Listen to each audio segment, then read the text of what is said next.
All right, then the question comes, what is supply chain management in retail? In simple word, supply chain management, or what it called SCM, is all about moving products efficiently from supplier to the customer or the consumer. It includes warehousing, transportation, inventory management, demand forecasting, supply chain forecasting, order fulfillment, and so on. In the efficient supply chain ensures that products are available at the right place, at the right time, and at the lowest cost possible. Without a strong supply chain, eventually even the best merchandising and the buying strategies will fail because customer cannot buy products that are not on the shelves. Now, if we talk about some of the key risks, now let's talk about some key roles and responsibility that lies under the supply chain department. Is If I want to break it down, it's a warehouse management. So retailers typically operates into two types of distribution centers. The centralized distribution center, where products are first received from the vendors or mostly from the global vendors, or the regional distribution center, which is closer to the store for faster replenishment. Warehouse teams usually handles the receiving stock with the proper inspections. They store the goods safely and efficiently and manage the stock movements within the warehouse. So this is where we usually say that, okay, once the stock is received, the process is called, they say, put away. Then when the order comes, it is called allocated. Let's say ship the products, and finally it reaches to the store. The whole process inside the warehouse and till it reaches to the warehouse is part of the day-to-day job of the supply chain management department. In the second part that they do, the second responsibility out of many is the logistics management. What they do here, let's say once the products are in the warehouse, then they must be transported to the store or to the customers.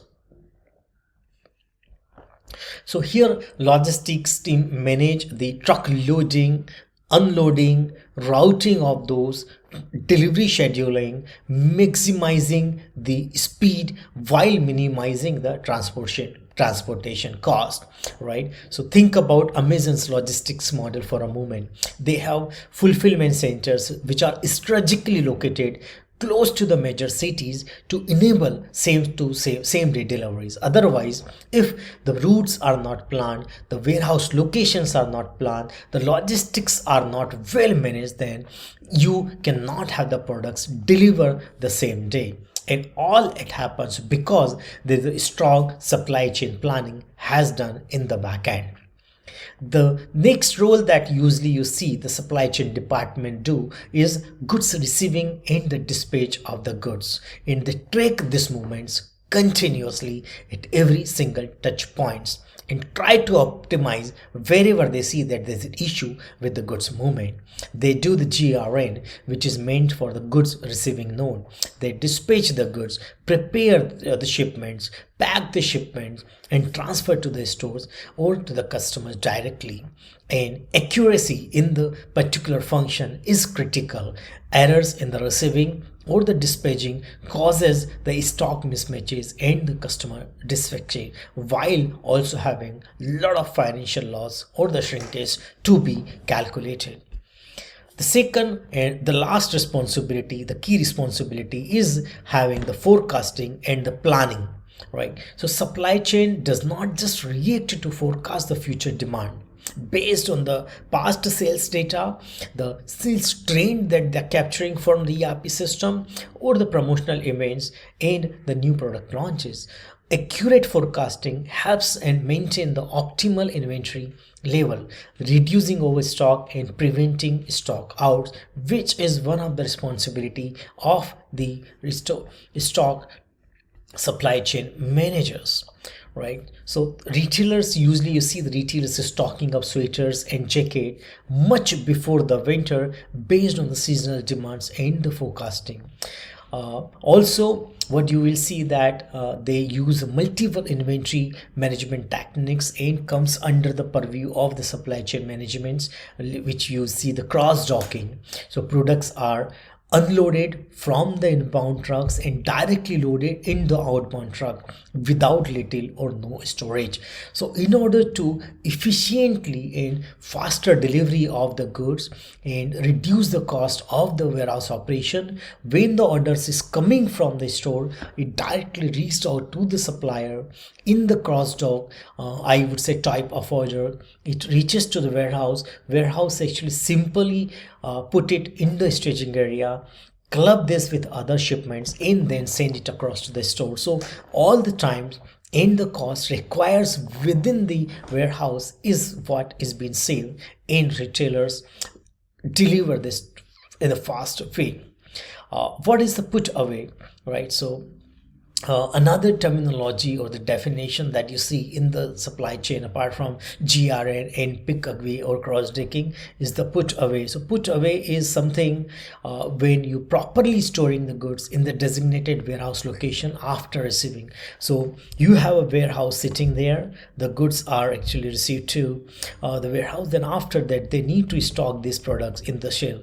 So they receive the goods and finally perform the put away on those shelves or the locations. Flow through is another term which is prominent in the word in this particular function, and flow through is all about allocating products for immediate dispatch instead of long storage when the demand is known in the advance. So retailers try to put across more and more products on the cross docking or flow through in order to optimize the cost also while be efficient end to end.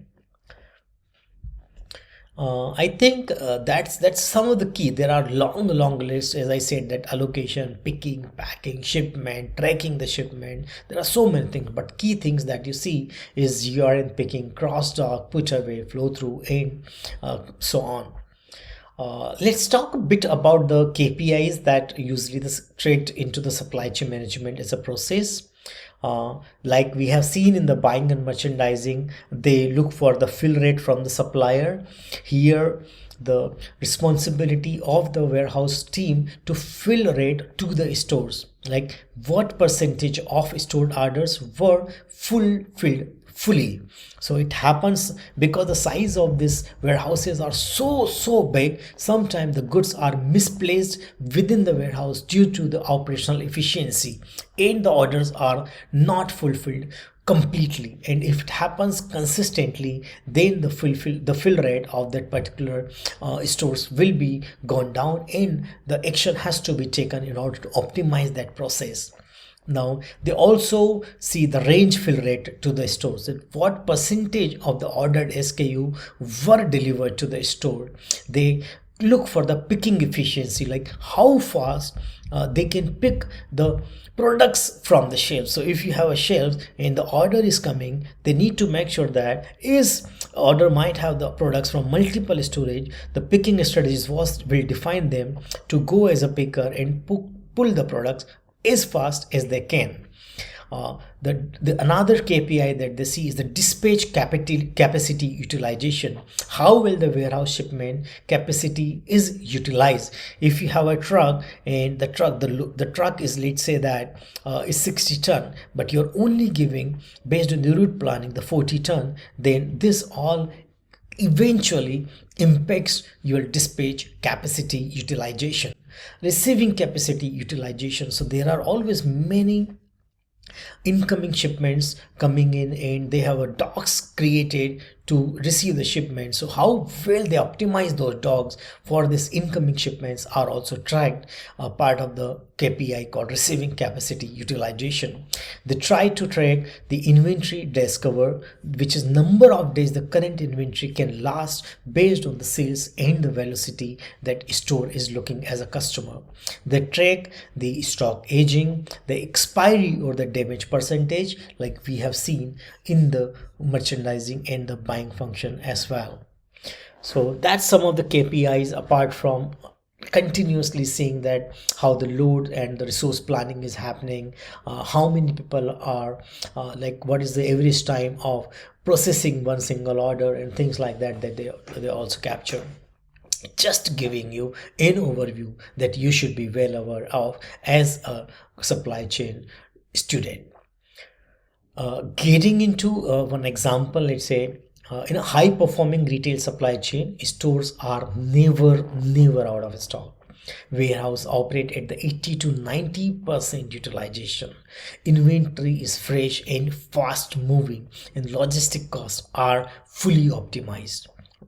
So this is what supply chain management, which is the engine room for the retail operations, and make sure that you as a retailer are able to serve to the customer, making sure that the products flow swiftly, accurately, and the cost effectively from factories to the customer.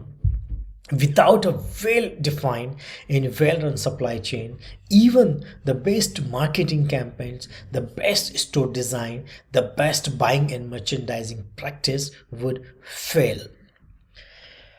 In the next chapter, we will move into another strategic area apart from buying, merchandising, and supply chain. And this is where we will talk about property management in retail. And we'll see how retailers choose, manage, and optimize their physical stores. So stay tuned, because in retail, location still matters more than you think. All right. See you in the next functional domain, which is called property management, in few minutes.